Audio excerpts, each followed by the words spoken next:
Bonjour et bienvenue dans un nouvel épisode Live from the Heart pour vivre et contribuer tous les jours un peu plus depuis l'espace du cœur. Je suis heureuse de vous accueillir pour un nouvel épisode ensemble en solo. Un épisode où j'ai envie de parler du fait que je suis certainement la plus heureuse que j'ai jamais été. Donc je célèbre ça avec vous. C'était pas gagné avec mon historique, avec qui j'ai été il y a quelques années et il y a des décennies en fait. Et donc je trouve que de plus en plus, à mesure que le temps passe, je suis de plus en plus contente de ma situation.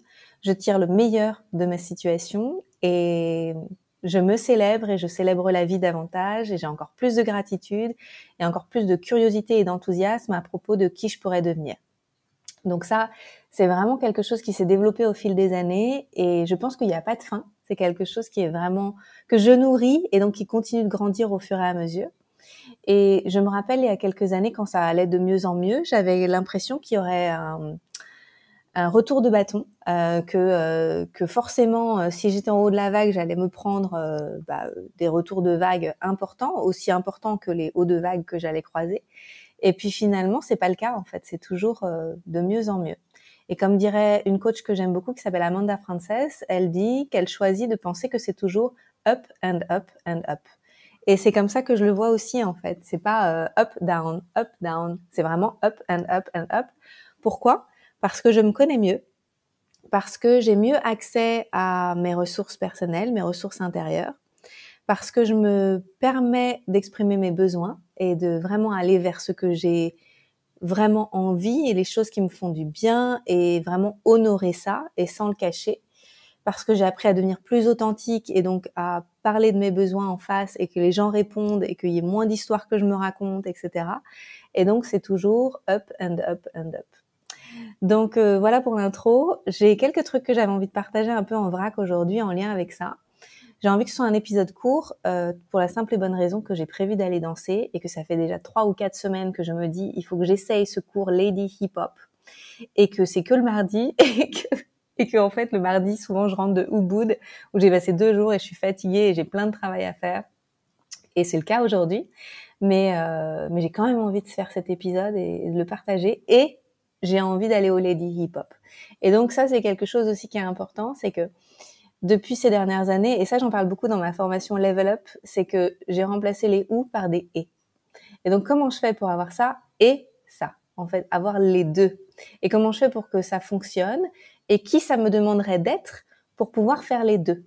Et donc qui ça me demande d'être pour pouvoir aller au cours Lady Hip Hop aujourd'hui et avoir fait le podcast, ça me demande d'être structuré, organisé, de demander de l'aide, de déléguer ci, de déléguer ça et de foncer en fait, de pas être trop perfectionniste et de pas préparer le podcast outre mesure en fait, juste lancer le bouton play et foncer quoi. Voilà qui ça me demande d'être. Et donc ces questions-là, ça m'aide pour pouvoir aller direct et gagner du temps en fait. Et c'est plutôt efficace pour moi. Sinon, une autre chose que je célèbre, et là, franchement, c'est un grand c'est ma maison à Ubud. Donc, je crois que j'en parlais déjà dans l'épisode de la semaine dernière. J'avais émis le souhait de trouver une maison à Ubud parce que j'y vais très régulièrement pour voir mon deuxième amoureux, pour aller danser, prendre des cours de danse, rencontrer des copines, etc. là-bas. Et puis, il y a aussi des choses, enfin voilà, il y a des collaborations, il y a des choses qui se dessinent. J'ai aussi envie de faire des retraites dans le futur, donc je visite des lieux qui sont plutôt à Ubud plutôt que vers là où j'habite où il y a rien autour. Voilà, c'est tout ça. Et donc j'avais émis le souhait de trouver une maison. J'avais regardé vite fait un peu sur Airbnb les choses qui sont disponibles long terme. Donc ça, pour les gens qui voyagent et qui se demandent souvent comment je trouve mes maisons, il y a le groupe Facebook, il y a Airbnb. Et sur Airbnb, j'hésite pas à écrire aux propriétaires et à leur dire, voilà, je cherche quelque chose long terme. Ça coûterait combien si je prenais 3 mois, 6 mois, 1 an? Voilà, donc je discute avec eux. Mais sur Airbnb, j'avais pas trop trouvé. Et j'en avais parlé à des copines à Ubud. Et une d'entre elles a un ami qui quitte sa maison pour plusieurs années. Et donc, j'ai loué pour 1 an. Et plus si affinité. Donc, possiblement, lui, il voudrait 2 ans, voire 3 ans. Donc, on verra. Donc, ça, c'est un grand « et » pour moi. C'est-à-dire que je vis à la mer avec Christian. On a une maison magnifique et on fait construire notre maison qui nous sera livrée en avril, juste là dans le coin, quasiment la même rue, quasiment la même vue, juste un petit peu plus près de la mer. Et ce sera chez nous, avec une chambre en plus. Et Et donc, je me rappelle quand on a déménagé ici en septembre, j'ai pleuré parce que je quittais Ubud, je quittais la danse, je quittais les copines, je quittais aussi mon autre compagnon, j'allais habiter plus loin et tout. Et puis finalement, voilà, 4 mois plus tard, je signe pour une maison. Et donc, je vais avoir ma maison, ma garçonnière, genre ma garçonnière à Ubud. Et donc, quand j'ai visité cette maison la semaine dernière, il y a exactement une semaine, je me suis dit, elle est top en fait, elle est hyper bien placée, elle est calme, elle est dans un tarif qui me correspond tout à fait. Et par contre, c'est pas mon style. Et donc j'ai eu comme une vague de stress. Je me suis dit mais c'est trop de taf en fait de la rendre à mon goût parce que c'est une maison balinaise traditionnelle et la personne qui vivait dedans, un homme d'un certain âge, en a pris vraiment bien soin. Elle est clean, il n'y a pas de moisissure et tout ça comme il peut y avoir souvent à Ubud. Mais elle est pas à mon goût et donc ça demande du taf de charpentier, de peintre, de décoration, de prendre des décisions importantes et de trouver où acheter quoi et à qui demander, etc. Et donc, je me suis dit, qui ça me demanderait d'être cette femme qui accepte de prendre cette maison, en fait, qui signe pour 1 an ou plus, et qui en plus considère que c'est pas un stress de prendre cette maison, parce que le soir après l'avoir visitée, j'ai fait un genre de crise d'anxiété, j'ai eu du mal à dormir.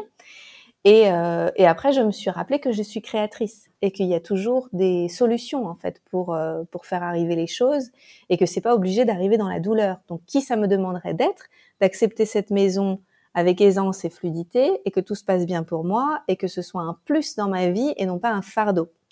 Et donc, je me suis dit, en fait, tout simplement, j'embauche quelqu'un qui va s'occuper de tout le projet de rénovation, décoration dans les semaines qui viennent. Également, la personne qui vient à la maison pour faire le ménage, qui apparemment, je l'ai pas encore rencontrée, mais qui vient 1 fois par semaine, c'est inclus. Mais avant, elle venait beaucoup plus de fois par semaine parce qu'elle s'occupait aussi de l'enfant, de la famille, etc. Donc, elle connaît la maison sur le bout des doigts, elle connaît la famille vraiment hyper bien. Et elle venait avant 6 jours sur 7. Et donc, elle connaît très bien les lieux et tout. Donc, je vais discuter avec elle et je vais l'embaucher pour pas 1 jour par semaine, mais au moins 4 jours par semaine pour qu'elle puisse venir faire le ménage quand je suis pas là, gérer la maison, mettre des fleurs, enlever les fleurs, laver les draps, acheter les trucs que j'aime dans le frigo et puis accueillir les gens qui viennent faire les rénovations quand moi je suis pas là. Donc, qui ça me demande d'être? Ça me demande d'être quelqu'un qui délègue, qui demande de l'aide et qui se permet de recevoir de l'aide. Et ça, c'est un gros morceau parce que je pense que je suis encore bien conditionnée à, si je peux le faire moi-même, pourquoi je paierais quelqu'un pour le faire, etc., etc.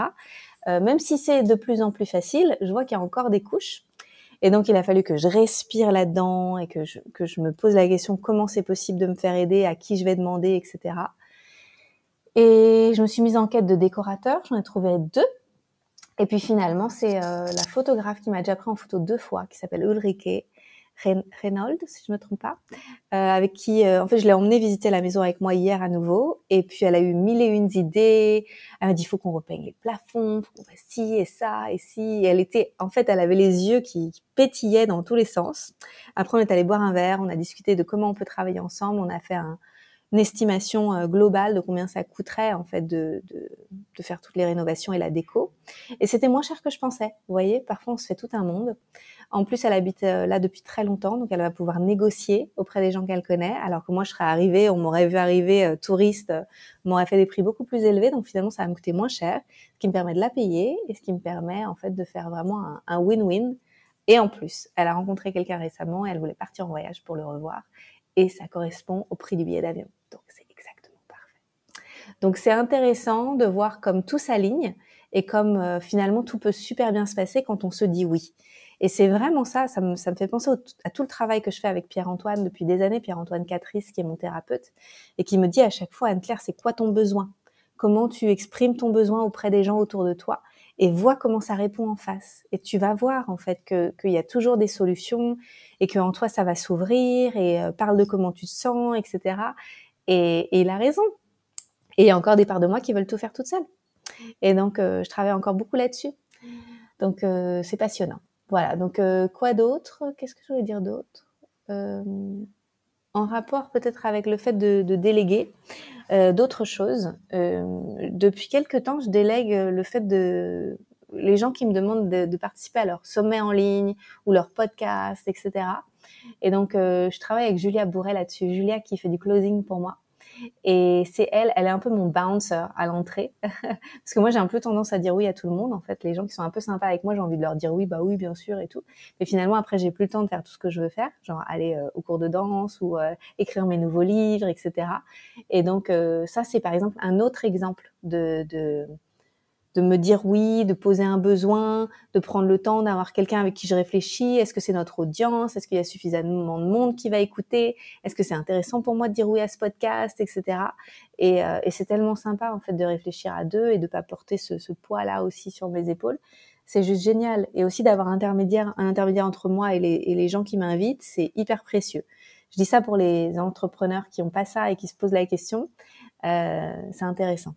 Si vous pouvez confier ça à quelqu'un de votre équipe, c'est précieux. Voilà, qu'est-ce que je voulais partager de plus? J'ai fini un livre dont j'ai parlé dans le dernier podcast qui s'appelle 10x is easier than 2x. Et dans ce livre que j'ai adoré, que je recommande grandement, je pense à tout le monde, mais surtout aux gens qui ont réussi et qui veulent réussir encore plus sans forcément refaire la même chose qu'ils faisaient avant. Et je me suis rendu compte à quel point j'étais leader dans la conclusion. Il a dit que les gens qui pensent comme ça, c'est vraiment des leaders parce que ils arrivent à embarquer leurs équipes, parce qu'ils ont une vision de ce qui est possible. Et c'est hyper motivant pour les gens qui travaillent avec eux parce qu'ils savent qu'il n'y aura pas de stagnation. Ça les inspire toujours à donner leur meilleur parce qu'on leur fait confiance. Et il y avait vraiment des choses en lien avec le fait de faire confiance. Et c'est vrai que moi, ma confiance, je la donne tout de suite aux gens. Je dis, voilà, écoute, c'est quoi tes compétences? Moi, j'ai des compétences différentes. J'admire tes compétences. Tu vas donner ton meilleur si tu es dans le meilleur environnement possible. Moi, je veux que tu donnes ton meilleur. De quoi tu as besoin pour donner ton meilleur? Et les gens qui travaillent avec moi, ils sont extraordinaires. Ils m'écrivent, ils ont des idées magnifiques, ils sont proactifs, ils y vont à fond, en fait. Et quand ils savent pas faire quelque chose, ils trouvent une solution. Il y a personne dans mon équipe qui dit, bah non, je sais pas comment on fait. En fait, personne dit ça, quoi. Les gens, ils disent tous, bah, pour l'instant, je sais pas, mais je vais trouver quelqu'un qui sait, je vais faire en sorte qu'on trouve une solution. Donc, c'est toujours comme ça. Et c'est parce qu'on a cette mentalité de tout est possible. Et de plus en plus, en fait, c'est extraordinaire comme je vois, comme c'est engrammé en moi, pour ma vie personnelle, mais aussi pour ma vie professionnelle, en fait, pour tous les niveaux de ma vie. Et pour ma vie amoureuse, à fond, quoi. Là, on a transcendé un truc avec mon nouvel amoureux et on est reparti super bien. En fait, on est en train de créer une relation de ouf. Et avec Christian, pareil. Notre relation, on la nourrit, elle est magnifique, de plus en plus belle. Il y a de plus en plus de sentiments de sécurité, d'amour, d'expansion et de tout est possible. Donc, I'm winning. I'm killing it. Donc, voilà ce que je voulais partager, que la vie devient meilleure avec le temps. Et qu'il n'y a pas de fin, c'est toujours up and up and up. Et une autre chose en lien avec le fait de déléguer, donc là j'ai commencé un autre livre par le même auteur, Benjamin Hardy, et aussi Dan Sullivan, qui a écrit 10X, c'est Who Not How. Et c'est comment bien s'entourer des bonnes personnes, parce que c'est avec ces bonnes personnes qu'on peut accomplir de la magie. Et c'est pas comment on va faire les choses, c'est à qui on va demander pour que les choses soient faites. Et je trouve que c'est vraiment l'ère dans laquelle je suis maintenant, c'est comment je vais trouver les bonnes personnes pour m'aider. Et là, je pense notamment à mes livres, comment je vais améliorer la qualité de mes livres, les prochains, comment je vais améliorer l'editing, le formatting, la couverture, le marketing, comment je vais améliorer les lancements de mes livres, etc. Et pour ça, ça va être de bien m'entourer aussi. Donc, je pose ça là. Si vous avez de l'expérience, alors, pas si vous n'avez pas d'expérience, ça va pas m'intéresser. Uniquement si vous avez de l'expérience, de faire du marketing pour des livres et vous en avez vendu des centaines de milliers, ou vous avez aidé quelqu'un à vendre des centaines de milliers de livres par an, ça m'intéresse parce que je suis vraiment dans cette phase où je veux me dédier davantage à l'écriture, devenir une auteure reconnue sur les thèmes qui sont les miens et être invitée pour des conférences. Donc, je veux écrire des livres, je veux faire des retraites. Je veux refaire des programmes en ligne, mais vraiment les livres et les retraites et les conférences et tout ça, je pense que ça va devenir ma priorité. Donc, je pose ça là, who, not how, donc pour m'entourer des bonnes personnes. Qu'est-ce que j'avais d'autre à dire? Oui, j'ai décidé d'arrêter de faire pour un temps les mêmes choses que je faisais avant. Donc là, je redémarre avec une super promo de Coach from the Heart. Il y a encore plein de gens qui se sont inscrits. Donc bienvenue dans Coach from the Heart. Le premier call, c'est jeudi soir. Je crois que les portes sont encore ouvertes pour s'inscrire jusqu'au moment où il y a le premier call. Après, faudra attendre la prochaine session et je sais pas quand sera la prochaine session. Level Up a débuté aussi. Level Up, c'est ma formation de coaching niveau 2. Et la formation avec Nathalie Lefebvre, Inspirée, a débuté aussi. C'était magnifique le premier call la semaine dernière. 2 heures d'inspiration puissante. Donc, on se retrouve encore ce jeudi pour le deuxième call. J'ai trop hâte. Il y a 6 rendez-vous espacés d'une semaine avec des exercices à faire d'une semaine à l'autre. Donc, c'est juste canon. Je sais pas si on la mettra en replay, cette formation. On verra. Peut-être. On verra après quand ce sera fini. Voilà, et donc j'ai décidé de pas refaire les mêmes choses. Donc là, il y a quand même cette nouveauté avec Nathalie Lefebvre.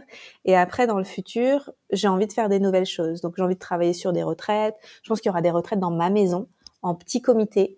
Comme c'est dans ma maison, ce sera faudra postuler pour être accepté dans ma retraite, parce que si je vous accueille chez moi, j'ai envie de savoir qui vous êtes, j'ai envie de vous choisir. Voilà, c'est mon nid. Ce sera certainement des petits comités, 6-8 personnes max. Peut-être sur l'abondance, des thèmes comme ça en fait. Donc ça serait chez moi. Et après, je voudrais faire aussi une retraite d'écriture dans l'année. Donc on verra. J'ai visité aujourd'hui un endroit extraordinaire et il y a eu une synchronicité de ouf en fait. J'ai visité ce lieu parce que la semaine dernière, j'ai eu un rendez-vous avec un psychic medium qui fait aussi coaching et tout, Jordan Fletcher. Et si vous pouvez le trouver sur Instagram facilement. Et donc Jordan, il m'a dit, Anne-Claire, tu devrais regarder cet endroit à Bali, à Ubud. Je connais le propriétaire, je sens qu'il y a un truc pour toi, tu devrais aller voir pour faire tes retraites. Quand j'y suis allée ce matin, j'ai halluciné parce qu'en fait, c'est un lieu où je suis allée au mois de mai pour faire un massage. Un jour, j'avais envie d'un massage un peu haut de gamme dans un bel endroit.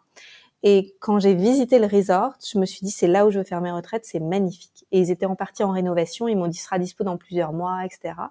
Et après, j'ai oublié. Et donc, fin décembre, j'ai visité un autre lieu qui m'a plu. Donc, j'ai reçu le devis final la semaine dernière. J'ai dit, bon, on va attendre, on va réfléchir et tout. Et puis, finalement, Jordan m'a dit d'aller visiter cet endroit. Et je comprends pourquoi, parce que c'est le lieu sur lequel j'ai flashé il y a 7 mois et 8 mois. Et c'est juste extra parce que j'avais oublié. Et en fait, la vie n'avait pas oublié. La vie voulait que je revisite cet endroit. Et donc, j'ai texté Jordan juste après, je lui ai dit, c'est incroyable, cet endroit, je l'ai déjà vu, je suis tombée amoureuse de cet endroit et tout. Et il m'a dit, mais c'est dingue, quand tu m'as écrit juste à ce moment-là, je lui ai dit, c'est une synchronicité. Et il m'a dit, c'est dingue, je viens de faire un post sur les synchronicités, là, il y a 1 heure, quand tu m'as texté, j'ai fait un post sur les synchronicités. Et donc, c'était ouf. Et après, il m'a mis en relation avec le fondateur de ce lieu. Le mec, il est genre gourou des superstars aux États-Unis. Et il est américain, et il s'est mis à me suivre sur Instagram et tout, donc voilà. On ne sait pas ce que ça va donner. Je vais certainement le rencontrer aussi et voir si je fais mes retraites là-bas, mais il est aussi auteur sur l'abondance, et je pense que ça veut dire quelque chose, ça veut dire qu'il y a quelque chose, il y a des portes qui s'ouvrent. Donc je vais suivre, je vais dérouler le fil des choses qui sont intéressantes pour moi, parce que si je m'écoute davantage, si j'honore davantage mes ressources, mes désirs et tout, alors les portes vont s'ouvrir, et c'est exactement ce qui se passe. Et aussi, si j'ai la capacité de dire non à certaines choses, comme ce que je suis en train de faire, non à continuer à vendre mes anciens programmes, et oui à faire de la place pour des nouveaux projets, faire de la place pour ma créativité, faire de la place pour mes besoins, alors forcément, je vais accoucher de cette nouvelle version de moi que je sens frétiller depuis un certain temps et que j'ai envie d'honorer. Donc voilà ce que j'avais envie de partager aujourd'hui, et only up and up and up. Si vous avez aimé cet épisode, je vous invite à le partager autour de vous et auprès de vos communautés, de vos amis, et de le noter sur Spotify et sur Apple Podcast. Vous pouvez aussi envoyer vos questions à l'oral ou à l'écrit, il y a un formulaire pour ça. Et je serais ravie de faire des épisodes plus Q&A en répondant à vos questions, donc je suis là pour ça aussi. Je vous envoie beaucoup d'amour et je vous laisse avec cette question. Qui ça me demanderait d'être pour que ci ou ça puisse arriver dans ma vie, dans la joie, la fluidité, l'aisance, et que je puisse dire oui en sentant que c'est facile et fluide. Voilà. Bisous. Bye bye.